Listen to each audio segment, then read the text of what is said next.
de Dieu notre Père et de Jésus-Christ notre Sauveur. Amen. Je suis ravi de pouvoir vous partager la parole de Dieu aujourd'hui et j'espère que le Seigneur vous réconfortera. Je vous invite à la prière. Dieu Tout-Puissant, notre Père en Jésus-Christ, nous te louons de tout nos cœurs, nous t'exaltons car tu es amour, Dieu trois fois saint. Tu es notre source de vie.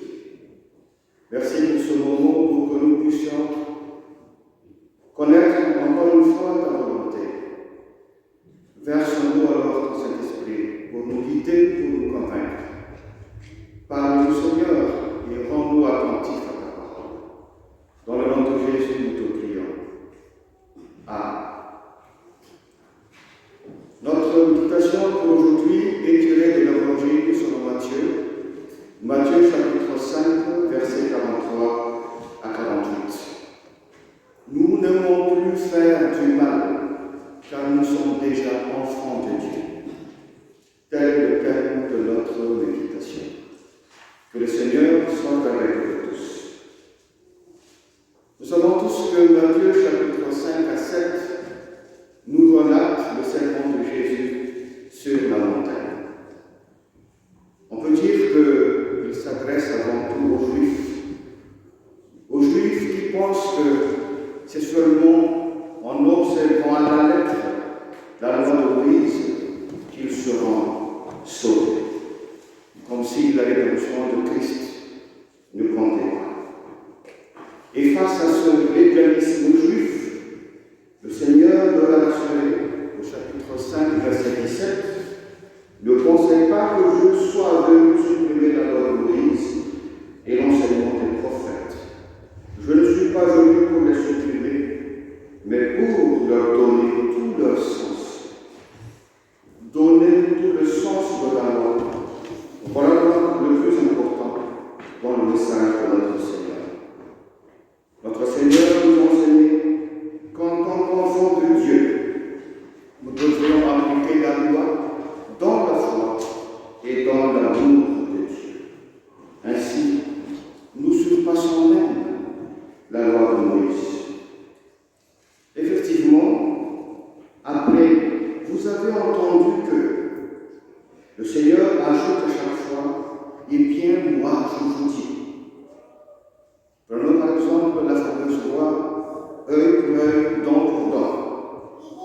Jésus a ajouté « Moi, je vous dis de ne pas vous venger de celui qui vous fait du mal ». J'aimerais rappeler qu'au temps de Moïse, le peuple d'Israël était à la fois une communauté de foi et une nation. Alors, la loi de Moïse servait à la fois de loi religieuse et loi publique. Quand nous disons œil pour œil, dent pour dent, c'était à la fois religieuse et publique. D'ailleurs, c'est le fondement du code pénal dans le monde entier, pour qu'il y ait justice dans la société, pour que celui qui a commis une faute soit sanctionné conformément à son délit. Alors, porter une affaire devant la justice était une pratique courante, une pratique connue de tous, au temps de Moïse comme au temps de Jésus. Nous aussi, de nos jours, nous avons le droit de porter plainte si nous le voulons. Mais qu'est-ce qui nous différencie des simples citoyens alors? Quel geste chrétien avons-nous fait avant en tant qu'enfants de Dieu? Quand la loi nous dit « tu aimeras ton prochain », la racine du mot « prochain » est pas proche, mais qui sont nos proches? Nos parents, nos frères et sœurs, notre conjoint, nos enfants. Et dans ce cas, tout le monde aime déjà son prochain, même les païens. C'est pourquoi le Seigneur demande au verset 47, « Si vous ne saluez que vos frères, faites-vous là quelque chose d'extraordinaire? Même les païens en font autant. » Prenons maintenant le prochain dans le l'existence d'amis. Mais tout le monde a des amis. Tout le monde aime ses amis. Enfin, presque. Mais si nous n'aimons que nos amis, que faisons-nous là quelque chose d'extraordinaire? Que faisons-nous de plus que les païens en tant qu'enfants de Dieu? Justement, c'est là que le Seigneur nous demande, au verset 44, d'aimer aussi nos ennemis et de prier pour ceux qui nous persécutent. C'est vrai que quand quelqu'un nous fait subir quelque chose d'injuste, nous sommes très vite pris par un sentiment de colère, par un sentiment de rejet. Nous désirons même que le coupable souffre à son tour. Tout ça à cause de notre penchant naturel peut-être, à cause de notre moi, l'homme égocentrique. Alors que le Seigneur nous demande de réagir autrement en tant qu'enfant de Dieu. Voilà une opportunité pour montrer que nous ne sommes pas contre le monde. Nous sommes capables de rendre le mal par le bien, car nous sommes déjà enfants de Dieu, d'après le verset 45. Nous y pensons fermement, car nous sommes le sel de la terre et la lumière du monde, selon le verset 13 et 14. Voilà une action que seuls les enfants de Dieu sont capables de faire, car nous n'aurons plus de même manière que les païens.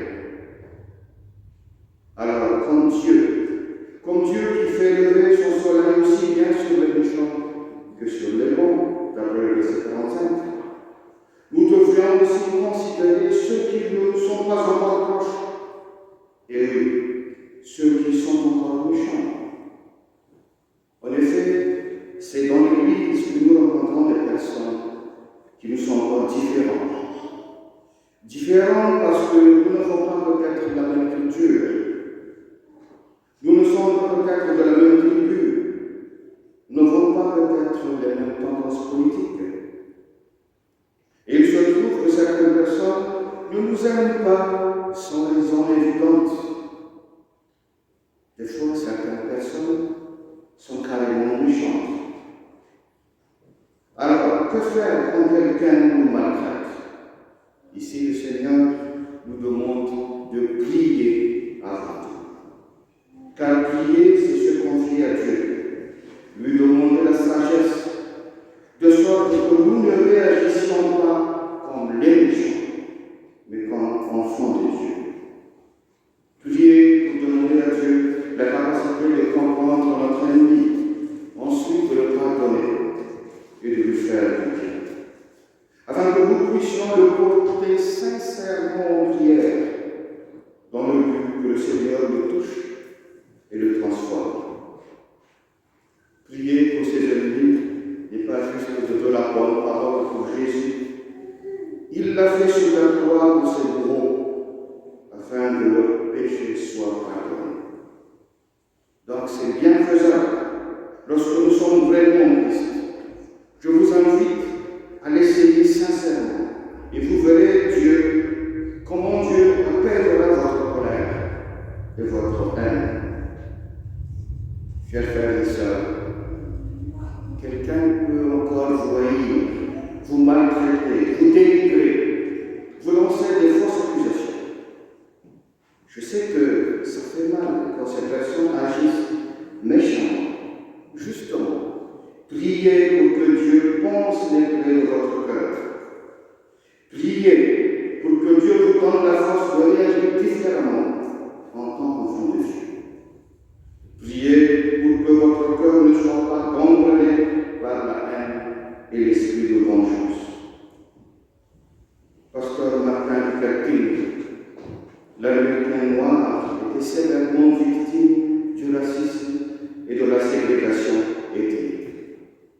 Bien sûr, il a combattu ces injustices jusqu'à son dernier souffle. Mais il a bien répété, il a bien confirmé, la haine ne peut pas chasser la haine, seul l'amour le peut. La parole de Dieu nous rappelle d'ailleurs dans Romains 12, 21, ne te laisse pas vaincre par le mal. Sois au contraire faire du mal par le bien. Il faut plutôt aider ces personnes qui agissent mal, car leur méchanceté n'est juste que les signes de leur faiblesse. Comme il est dit dans Romains 15, 1 et 2, nous qui sommes forts dans la foi, nous devons prendre à cœur les scrupules des faibles. Il faut que chacun de nous cherche à faire son prochain pour son bien, pour le faire progresser dans la foi. Voilà une action qui nous met au statut de fort, fort dans la foi, fort en amour de Dieu. Je crois que l'histoire de l'aigle avec le corbeau nous aide à saisir aussi le message. Nous savons tous que l'aigle, c'est le roi des oiseaux, et cela suscite forcément la jalousie. Et le corbeau, justement, par jalousie, par méchanceté, aime déranger l'aigle. Il s'assoit sur son dos en plein vol. Il lui mord le cou à plusieurs reprises pour le provoquer, pour lui nuire. Cependant, l'aigle ne répond pas. L'aigle continue son chemin. Il ne combat pas le corbeau. Il ne perd pas son temps ni son énergie pour un combat sans valeur. L'aigle a seulement décidé de déployer ses ailes, car il sait bien qu'il est difficile pour le corbeau de respirer plus haut. Alors il prend encore plus hauteur. Plus haut, le corbeau manque d'oxygène et s'affaiblit de plus en plus. Et l'aigle continue encore de monter plus haut. Finalement, le corbeau s'étouffe. Le corbeau redescend. Quelle est la leçon à tirer? Déployez seulement vos ailes et prenez de la hauteur quand un ennemi est sur votre dos. Quand quelqu'un vous fait du mal sur votre dos, ne vous rabaissez pas à son niveau. Continuez votre chemin. Il ne sera pas capable de vous suivre plus haut. Il redescendra plus tard. Ne dépensez pas votre énergie dans une escalade de haine et de violence. Ça ne vaut pas la peine. Soyez honnêtes et restez enfants de Dieu. Chers frères et sœurs, puisque